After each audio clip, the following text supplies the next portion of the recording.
श्री सद्गुरुदेव भगवान की जय। श्री सीताराम सरकार की जय। श्री राधा रमण लाल की जय। श्री गौरी शंकर महादेव की जय। सभी दर्शकों और भक्तों को कोटि कोटि प्रणाम। सबको प्रेम भरा जय जय श्री राधे, जय जय श्री सीताराम। सभी दर्शकों और भक्तों से प्रार्थना है, निवेदन है, कृपया आज का सत्संग बहुत ही महत्वपूर्ण है। बहुत आपको ध्यान से सुनना है। निश्चित मानिए, जिन भक्तों के, जिन साधकों के हृदय में संशय खड़ा हो जाता है, अश्रद्धा हो जाती है धर्म के प्रति, भजन के प्रति, निश्चित मानिए आप ध्यान से सुनना, सभी संशयों की निवृत्ति होगी आपकी। बहुत विवेक की आवश्यकता होती है भक्ति मार्ग में। साधक की बुद्धि सूक्ष्म होने लगती है। आप साधना करें तो आप कर ही नहीं रहे अभी। आप भजन करिए, भजन परायण रहिए। सभी कार्य करते हुए आप जहाँ भी हैं, जैसे भी हैं, मैं कई बार कह चुका हूँ, आप भजन को लक्ष्य बनाइए। देखिए, भजन करने में हमें आलस्य भी सताता है, प्रमाद भी सताता है, और बहुत प्रकार की चालें ये मन चलता है। और वही जब हम नोट गिन रहे होते हैं, आप रुपया गिनते समय न तो आपको कभी नींद आती है, आप बिल्कुल सचेत रहते हैं, लेकिन नाम जप करते हुए, माला जप करते हुए हमें आलस्य आता है, प्रमाद भी आता है। क्यों? क्या इन बातों पे कभी हमने चिंतन किया? ऐसा क्यों होता है? मन जब हम भजन संबंधी कोई भी कार्य, आप सेवा कर रहे हैं, आप स्वाध्याय कर रहे हैं, आप जप कर रहे हैं, कोई भी आप साधना कर रहे हैं, उस समय ये मन क्यों आलस्य और प्रमाद धारण करने लगता है?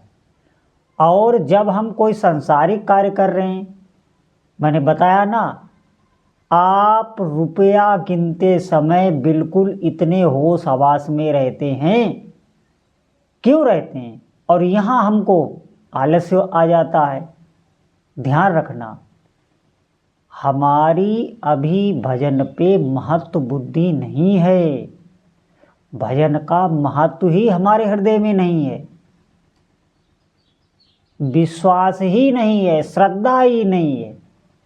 आप चिंतन करके तो देखिए, हम कोई सांसारिक दृश्य देखते समय न तो हमको उस समय भूख लगती है, न तो हमको प्यास लगती है। कोई भी दृश्य हम देख रहे हैं, आप सिनेमा में देख रहे हैं, आप टीवी में देख रहे हैं, मोबाइल में देख रहे हैं, कुछ भी देख रहे हैं, आप कोई खेल देख रहे हैं, उस समय हमको कोई भी शारीरिक व्याधि नहीं सताती। लेकिन जब हम भजन कर रहे हैं, भगवान की सेवा कर रहे हैं, उस समय हमें सब कुछ सताने लगता है। ध्यान देना साधक, आप निश्चिंत रहिए। देखिए, ये बहुत गंभीर प्रसंग है अध्यात्म का। मैं आपको सच बता रहा हूँ, बहुत गंभीर प्रसंग है। इसे कोई बहुत बुद्धिमान ही सुलझा पाता है। हमें डरना चाहिए, हमें होश में रहना चाहिए। बड़े बड़े संत महात्माओं ने प्रभु से प्रार्थना की है, रोए हैं, गिड़गिड़ाए हैं। उन्होंने प्रार्थना की है कि प्रभु हमारे मन और इंद्रियों की संभाल करिए, रक्षा करिए। बहुत कठिन भी है, इतना सरल नहीं है जो आप समझ रहे हैं। और जो लोग ये कहते हैं कि इतना समय हो गया मुझे भजन करते हुए, मुझे ये व्यर्थ ही लगता है, निश्चित मानिए उन्होंने किया ही नहीं।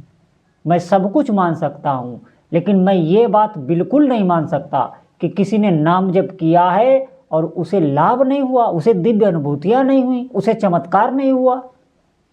बिल्कुल मैं सच आपको बता रहा हूँ, मैं तो खुद पढ़ा लिखा हूँ, मैंने पढ़ाई की है, मैं कोई अंधविश्वासी नहीं हूँ। मैं आपको पहले बता दे रहा हूँ, मैं बिल्कुल अंधविश्वासी नहीं हूँ। मेरी भी बुद्धि बहुत तार्किक है, मेरे भी अंदर बहुत प्रश्न उठते थे, लेकिन ऐसी गुरुओं की दया हुई, ऐसी संतों की दया हुई कि बुद्धि को पंगु कर दिया, और पंगु ही हो जाती है जब आपके इष्ट देव आपके साथ लीलाएं दिखाएंगे। तो आपकी यही संशय खड़ी करने वाली बुद्धि, जो बहुत अपने को बहुत अभिमानी समझती है, जो बहुत बहुत बुद्धिजीवी बनती है, यही बुद्धि पंगु हो जाएगी, इसकी सोच विचार ही बंद हो जाएंगी। ऐसी दिव्य लीला, ऐसी दिव्य छटा, ऐसा दिव्य चमत्कार आपके प्रभु आपके साथ करने लगेंगे। आप करिए तो, आप जुड़िए तो, आप साधना भक्ति करिए तो, श्रद्धा से आप चलिए थोड़े दिन, देखिए क्या अद्भुत अद्भुत लीलाएं होने लगती। हमारे अंदर अभी महत्व बुद्धि ही नहीं है, नहीं तो भजन की भूख बढ़ती है साधकों के अंदर, भजन की भूख, संसार की भूख नहीं। हम आपको निश्चित बताए दे रहे हैं, हमारी इंद्रियां हमेशा विषयों की तरफ रहती। ये हमारा अभी का संस्कार नहीं है, ये कई जन्मों का है, नहीं तो इस संसार में हम नहीं पड़े होते। इस सुख दुख, कभी क्षणिक सुख मिल जाता है, फिर दुख भी भोगना पड़ता है। सच मानिए, इन चीज़ों से अगर आप उठना चाहते हैं, अगर आपको वास्तविक सुख की अनुभूति करनी है, तो आपको भजन करना होगा, और कोई भी रास्ता नहीं। मेरी सभी साधकों से ये प्रार्थना रहती है, इसी शरीर में रहते हुए यही इंद्रियां आपकी पवित्र हो जाएंगी। जो इंद्रियां अभी भोगों की तरफ हैं, यही इंद्रियां आपके इष्ट की तरफ हो जाएंगी, यही सुख देने लगती हैं। ये हमारे हृदय में जो जलन रहती है, ताप रहता है, कोई भय नहीं, कोई ऐसी कोई घटना हुई नहीं, लेकिन एक अनिश्चितता का भय सताता रहता है। ये बहुत प्रकार के जो मानसिक क्लेश हैं, ये सभी नष्ट होने लगते हैं। भजन में इतनी सामर्थ्य है, और फिर एक विशेष शीतलता आपके हृदय में प्रवाहित होती रहेगी, एक विशेष ठंडक। आप बहुत आनंद में, बहुत बिल्कुल ऐसा रहेगा, इतनी परम स्थिति में, शांत स्थिति में रहेंगे कि आपको भीतर से लगेगा कि अब कुछ नहीं चाहिए, कुछ नहीं चाहिए, ये अंदर से आने लगेगा। इतनी आप मजबूत स्थिति में पहुंच जाएंगे कि आपका हृदय कहने लगेगा, मुझे अब कुछ नहीं चाहिए प्रभु। ये, और आप ढूंढ के देख लें, संसार में आपको कोई भी ऐसा व्यक्ति नहीं मिलेगा जो ये कह दे कि मुझे कुछ नहीं चाहिए। जितना हमारे पास संग्रह बढ़ता जाता है, जितना हमारे पास धन सुविधाएं बढ़ती जाती हैं, उतनी ही हमारी शांति छिनती चली जाती है, हमारी कामनाएं बढ़ती चली जाती हैं। अगर आप इस बात पर विश्वास ना करते हो तो आप करके देख लें। जितना आप फैलते चले जाएंगे, उतना ही दुख, क्लेश, भय, अनिद्रा, अशांति बढ़ती चली जाएंगी। और जितना आप सिमटते चले जाएंगे, भजन करते चले जाएंगे, अंतर्मुख होते चले जाएंगे, उतनी शांति, शीतलता, प्रसन्नता, सुख, परमानंद सब बढ़ता चला जाएगा।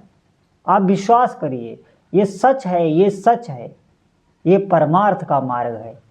इसीलिए बिल्कुल कोई संशय ना करें, बिल्कुल कोई अश्रद्धा ना करें। जो भी आपके इष्ट देव हैं, आप उन पर पूर्ण भरोसा करके और उनके भजन में लग जाएं, वही आपको पहुंचा देंगे जहां आपको पहुंचना है। वो आपके जीवन का पूरा पूरा निर्वाह, पूरा पूरा ठेका ले लेते हैं। कुछ भी, सच मानिए, जब इष्ट की कृपा होती है तो ऐसा नहीं है कि आपको कुछ कष्ट उठाना पड़े, आपका कोई कार्य रुका है उसके लिए आपको कोई परिश्रम करना पड़े, नहीं, तो सहजता से सब होने लगता है। आपके तो सिर्फ आंसू ही निकलेंगे अपने इष्ट देव की लीलाओं को याद कर करके। क्यों? क्योंकि आपकी बुद्धि खुद आश्चर्यचकित हो जाएगी कि कैसे ये सब हो रहा है, कैसे प्रभु कहाँ कहाँ से हमारी मदद कर रहे हैं। आप 24 घंटे गदगद रहेंगे। सच मानिए, झूठ नहीं है, ये बिल्कुल सत्य है। ऐसी ऐसी जगहों पर इष्ट देव आपकी मदद करेंगे, आप सोच भी नहीं सकते। और आपको वो जनवाएंगे भी कि देखो मैं कर रहा हूँ, बिल्कुल निर्भय रहो, मैं तुम्हारे साथ हूँ। ऐसा बराबर एहसास आपको करवाते रहेंगे। कोई भी आपके इष्ट देव हो, कोई भी आपकी उपासना हो, निश्चित मानिए आप भजन करिए, आप साधना में लगिए। इस संसार में अगर आप सुख जीवन ये चाह रहे हैं कि मैं भी सुखी रहूं, मेरा भी जीवन अच्छा कटे, आनंद से कटे और मुझे भी भगवत प्राप्ति हो, ये मनुष्य जीवन जो दुर्लभ बताया गया है, क्यों बताया गया है, मुझे भी उस लक्ष्य की प्राप्ति हो जिसके लिए मनुष्य जीवन मिलता है। अगर वास्तविक आपको अध्यात्म मार्ग में आगे बढ़ना है तो आपको साधना में लगना होगा और दृढ़ता से लगना होगा। जैसे भी हो, जहाँ भी हो, ये मन आपको पछाड़ने की कोशिश करेगा, आपको भजन से हटाने की कोशिश करेगा, कभी नहीं डरिएगा, कभी इससे डरिएगा नहीं। ये कुछ कर नहीं पाता, ये सिर्फ भय दिखाता रहता है। ये बात ध्यान रखना हमारी। ये मन कभी भी आपके साथ कोई भी अमंगल घटना नहीं होगी, ये आप याद कर लें, लिख के किसी डायरी में रख लें। ये मेरी बात, कुछ नहीं आपका कोई बिगाड़ सकता, सिर्फ ये आपके आगे भय, विचारों के भय उत्पन्न करता रहेगा कि आप भजन में बढ़ ही ना पाएं। ऐसी ये परिस्थिति लाता रहेगा। इसीलिए मैं आपको सावधान कर रहा हूँ। मैं आपके भीतर के ही शत्रुओं से आपको बचाने की कोशिश करता हूँ, मेरा यही उद्देश्य है। और जहाँ तक है हमारी चाहे भौतिक उन्नति हो, चाहे आध्यात्मिक उन्नति हो, हमारे भीतर के ही जो अंदर के विचार हैं वही बाधा डालते हैं। वही विचार अच्छे होने चाहिए, वही आत्मबल से युक्त होने चाहिए, तभी आप आगे बढ़ पाएंगे इस भौतिक जगत में भी। अगर आपको कोई भौतिक उन्नति चाहिए तो भी आपके विचार भीतर की सकारात्मक ऊर्जा होनी चाहिए। ये बात मेरे ध्यान रखना सभी साधकों। भीतर से ही आपको ऐसी प्रेरणा देता रहेगा ये मन बुद्धि चित्त कि आप नकारात्मक होते चले जाएंगे, संशय खड़ा होता चला जाएगा। अरे जहाँ से काम बनना था वहीं से ये आपको हटा रहा है। ये क्यों हटा रहा है? ये जो हमारे पिछले कर्म हैं उनसे प्रेरित होकर, काल, मैंने कहा ना, जब समय आता है तो वो काल कर्मों को प्रेरित करता है। वो कर्म आपसे ऐसा कराते हैं, वो विचार लाते हैं, वो पहले विचार ही लाएंगे, आपको हटाएंगे। क्यों? अगर आप अध्यात्म से जुड़ गए तो आप हो सकता है कठोर साधना करने लग जाएं, भस्म कर दें अपने पुराने जितने भी कर्म पुंज हैं, सभी को भस्म कर सकते हैं आप। है मनुष्य जीवन तभी दुर्लभ बताया गया है। आप भस्म कर सकते हैं, भाग्य बदल सकते हैं, लेकिन ये अंतःकरण, ये मन ही आपको लगने नहीं देगा। ये भीतर से संशय उत्पन्न करता रहेगा कि आप हटे यहाँ से, और ज्यों ही आप हटे त्यों ही जो नियम है प्रकृति का वो आप पे लागू हो जाएगा। देखिए ना, इस संसार में यही चल रहा है। जैसा जब जहाँ जो होना होगा वो आपके साथ होके ही रहेगा। इसीलिए मैं कहता हूँ, इष्ट देव से जुड़िए, भक्ति में जुड़िए, आप आगे बढ़िए, देखिए जीवन कितना आनंद से भरा है। ऐसे ही नहीं कह दिया गया, वास्तविक आनंद है।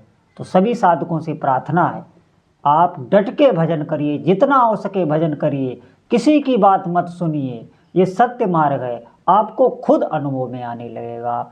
बोलो जय जय श्री सीताराम।